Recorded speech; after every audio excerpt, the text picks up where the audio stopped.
Today, I'm going to talk to you about something that really can make or break your career in trading. Most of us, we have this dream that we one day want to be among the top 1% of traders. And if you are one of these guys who are seriously pursuing this dream, then you need to listen to me now. I'm going to talk to you about stress and the long-term impact of stress in your brain and in your ability to trade and make money in the markets. Pro traders know this, and they have created and built habits that help them to overcome the challenges. But most retail traders actually ignore this. So if you want to succeed in the markets, listen carefully and start applying these principles in your own trading. First of all, please do remember that we don't provide any investment advice, and all the material is made available for educational and marketing purposes only. And please remember to subscribe to the channel. That would be a great help. Thank you. So how does stress impact traders? It does impact us in two ways, positively and negatively. I'm going to talk to you about the ideal level of stress and the level where we have too much stress. Obviously, there's the third option where we don't have enough stress in our system to function correctly, but that's usually not a problem with traders. So the ideal level of stress leads to a release of cortisol, and cortisol primes us for action. It keeps us alert. It allows us to react quickly when we see a trading opportunity. It basically keeps us so alert that we can focus on the market and all the other markets that might impact the market we are trading, because there are quite high correlations in the markets and interlinking between the markets. So you might be following several markets but trading just one. And for all of this, you need cortisol. You need a bit of a stress. You need the ideal level of stress. There are lots of negatives for long-term stress level that is too high. So first of all, there'll be lower activity in hippocampus, which means that we have a lower ability to learn and remember. And in any business in this world, you need these two skills. You have to be able to learn and learn quickly, and you have to be able to remember. And this is especially true when you are a trader. You need to be able to learn from the markets, learn from your own mistakes, and learn from other traders. Then there'll be less neural connections in the prefrontal cortex. This is the area in your brain just above your eyes. Less brain cells are produced if you have long-term high levels of stress. Then there'll be more connections in amygdala. This is the brain center. It's called sometimes as the fear center of the brain. So if this grows, if there's more connections, it leads to stronger emotional reactions. You might have heard of this mechanism called a flight or fight mechanism.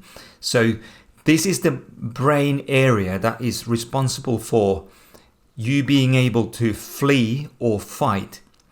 And if you are strong emotional person, maybe you learned that at home, this is something that you need to learn away from and make sure you don't develop more connections in amygdala, because we want to be able to trade without the involvement of our emotions. One of the problems is that there'll be an increase of fearful reactions. And we try to fight back if we lose money and the market is trending higher and we are shorting the market, and then we fight back. I've seen this happen to excellent traders, and it's awful to look at. Why on earth do you try to fight the market? If the trend is up, you need to go with the market and not try to fight against it. So you don't want to be emotional trader. You don't want to be fearful trader. You don't want to be angry trader or greedy trader. And then there'll be lower ability of learning, less creativity, decreased memory. All of these factors This is something you don't want to have in your brain as you are looking to excel in trading.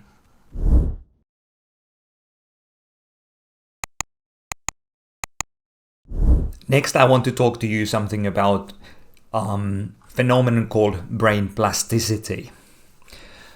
It's basically how our brains are built and how they work and how they grow and how they decide what's important and what's not.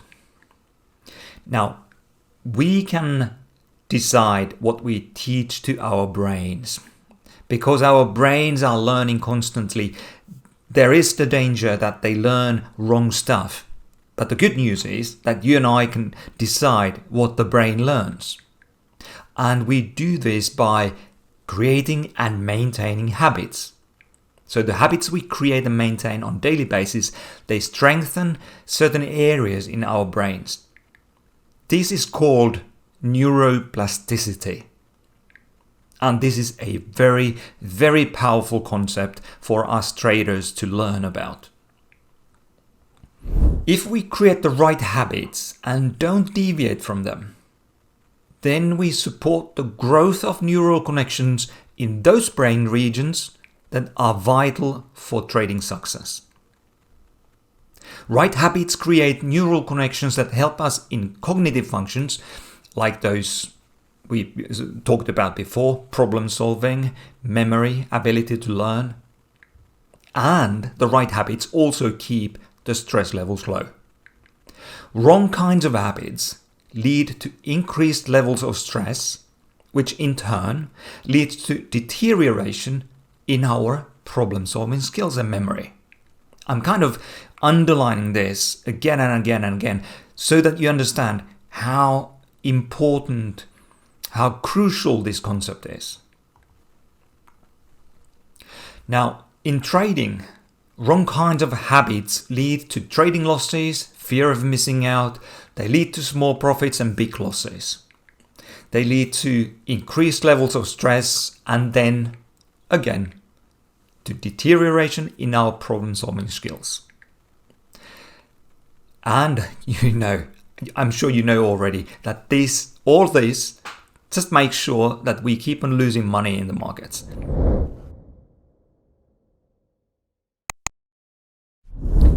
Let's talk about correct trading habits. Okay, it's highly important that you know your strategy. You need to know its strengths and its weaknesses. Let's, for instance, assume that you have a momentum strategy that is working great in low volatility uptrends, meaning that the market is trending higher, but it's kind of zigzagging higher with small swings up and down. Now, you have to understand that if there is a high volatility up market, if you're going to apply the same strategy, you might get stopped out constantly before the market moves in your direction. So you have to know the strengths and weaknesses. This kind of strategy, I'm sure you understand, wouldn't work in sideways markets because you would be constantly buying so-called breakouts and then they would be fake outs and the market just reverts to the mean. Then you need to make sure that you never trade without stops. This is so important. Most traders trade without stops and most traders lose money. So make sure you are different. You need to have a limited downside with unlimited upside in order to make your strategy long-term profitable. Third, make sure there are no oversized trades. You always keep your risk constant. So if you risk 1% per trade, then you don't suddenly go and risk 3% per trade. That is so important. Then some traders, most traders probably at some stage of their career, they suffer from overtrading. So the way to limit the losses from overtrading is to create a limit for the number of trades per day. And then no impulse trades. This is highly important. You have a strategy, you know the edge, so you trade only the setups where you know that there is an edge and you stay away from impulse trades where you just see something and decide to go for it. Instead, you need to trade your plan. And this brings me to the next point. You need to trade your plan and not your emotions. If you are disappointed, if you are wildly successful, let's say that your last 20 trades were mostly winners and you think that now you have made it, you are blissful with joy, and you start risking more and you start neglecting your analysis and your process. So whether you are negatively or positively charged in your emotions, you need to trade your plan and not the emotions. And this brings to my last point. Trade the market and not your P&L. Too often, if there is a losing trade, and then another, and then a third, and then a fourth, we start looking at our P&L and think that, okay, there is a signal now. I should really take this signal, but I don't want to risk making another losing trade. I have already lost $600 for today. I don't want to lose anymore. So in these situations, we need to remember that we trade the market, we trade what we see, and we don't trade what has happened to our P&L. Now you know what not to do and what kind of positive habits to build up. I hope you liked the video and give me a thumbs up. I'll see you soon on the next video.